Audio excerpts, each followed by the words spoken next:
So right now the Oaks, they're leading 8-5.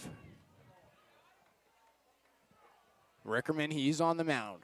1-1 the count, 1 out, nobody on. Austin Shell at the plate. The pitch called for a strike, and 1-2 now to Austin Shell. Shell this season batting .353 with the Blues, .318 in conference play. Yesterday against the Riptide, he went 2 for 3 with a run scored.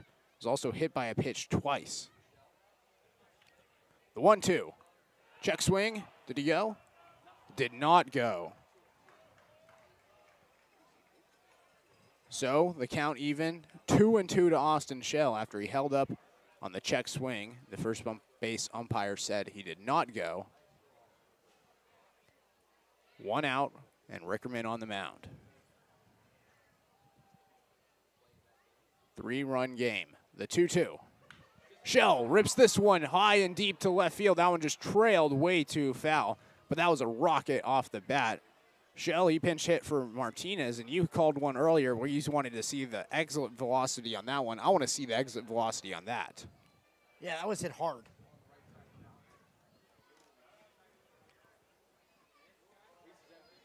So base is empty. 1 out. 2-2 the count. The pitch from Rickerman. Shell grounds this to the shortstop Smith. Fires across the diamond in time, and back-to-back groundouts to shortstop. And 2 are gone here in the bottom of the 9th.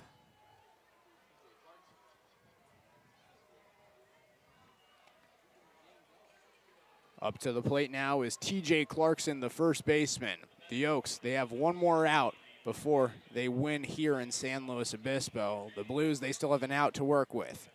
Huge game for the CCL standings. The Blues, they're in first place with an 8-4 record in conference play. The Foresters, they're in second place. And the Saints, they're also in second place. The Oaks, they're 1 game behind those teams as a swing and a miss from Clarkson, and 0-1 the count to start for Rickerman.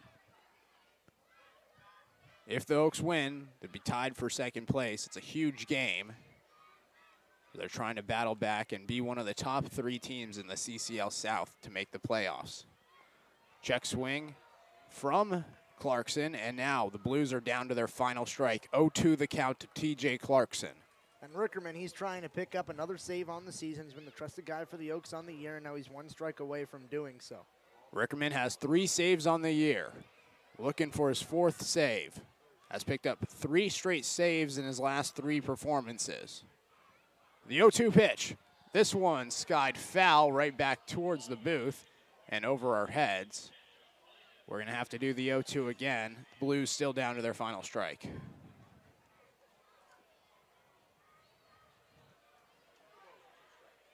The Oaks, they had a 3.5-hour bus ride up here to San Luis Obispo. They're hoping to escape with a win after they trailed by 2 late. The 0-2 pitch. This one's lifted in the air towards foul territory. Heading over is Brendan Bobo as he sprints towards the fence. Crashes into the fence as the ball goes into the stands.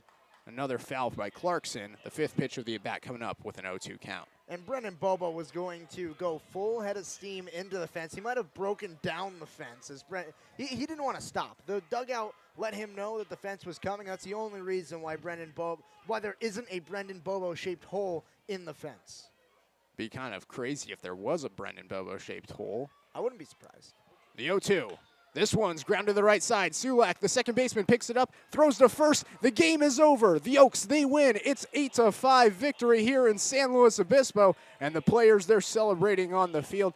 They take the 3.5-hour bus ride up to San Luis Obispo and rob a game for the Blues, in which they trailed by 2 runs entering the 8th inning.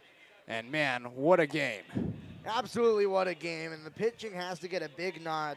Chris Torres, he did a great job on the mound, especially the first 2 innings. He had some rocky waters through the 3rd and the 4th inning, and then the bullpen, they really picked him up. Brent Jocks, 3 elite innings. Tobias Plotkin, he got revenge on A.J. Esperanza, and then Clay Rickerman, he gets the save here at San Luis Obispo. The pitching was fantastic, and the timely hitting, in particular by Cody Sulak, that bases-clearing double in the top of the 8th inning. Biggest hit of the season for the Oaks, biggest hit of the season for Cody Sulak.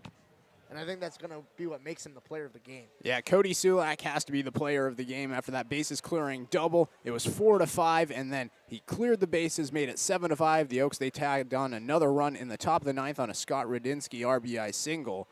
But, man, what a game for the Oaks. They were trailing late. They came back. They won, and that'll do it for us here in San Luis Obispo. We'll be back at it tomorrow as the Oaks, they're going to play the Blues again, this time at home. That game's going to be at 4 p.m. on Saturday. We'll be with you guys then.